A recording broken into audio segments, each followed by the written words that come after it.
You likely see it nearly every day. People are on their cell phones while they drive. A year ago this month, the Michigan distracted driving laws were put in place to prevent it from happening. But how effective is the law? Our digital news anchor Kyle Macon speaks with Michigan State Police and shares some answers in this special report. Because of devices like these, distracted drivers in Michigan cause more than 15,000 accidents, resulting in over 5,000 injuries, and ultimately over 59 people would lose their lives.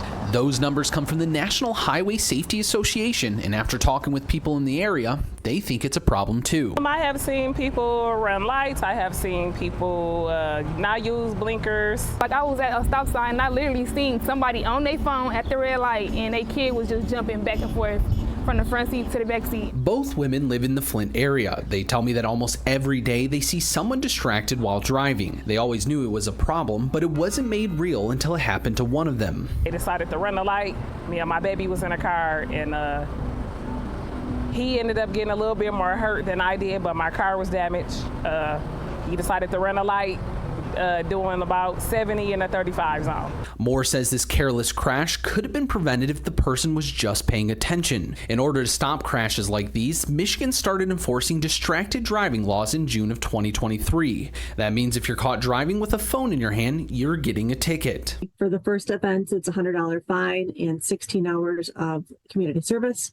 And for the second offense, it's $250 ticket and or 24 hours of community service. And if you have a third offense within 3 years, you also have to complete a driver improvement course. Lieutenant Kim Vetter with the Michigan State Police says you can have a phone in your car, but it cannot end up in your hand at any time of your drive. But remember, it's not just a phone that can get you distracted. We've heard of crashes happening where the driver is passing food back to passengers in the back seat and take their eyes off the road.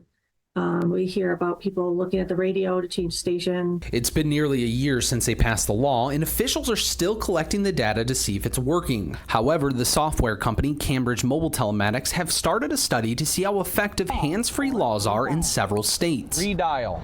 You can say, the data was collected from 11 million drivers, and the study tracked phone movements and could tell if you're using it while driving. In the first 4 months of the law being passed, the data showed that distractions fell by nearly 11% in Michigan. The purpose of the hands-free law is to reduce traffic crash deaths and injuries to motorists. The study estimates the law prevented 2,800 crashes, 8 fatalities, and $78 million in economic damages. We know that when people drive distracted, they are more susceptible to crashes, and this is an overall effort for us to help keep people safe out on the roadway. So the next time you think of doing something that will distract you from driving, remember it's going to cost you cash out of your pocket, and it could cost you your life. Reporting in Flint, Kyle Macon, Mid-Michigan Now.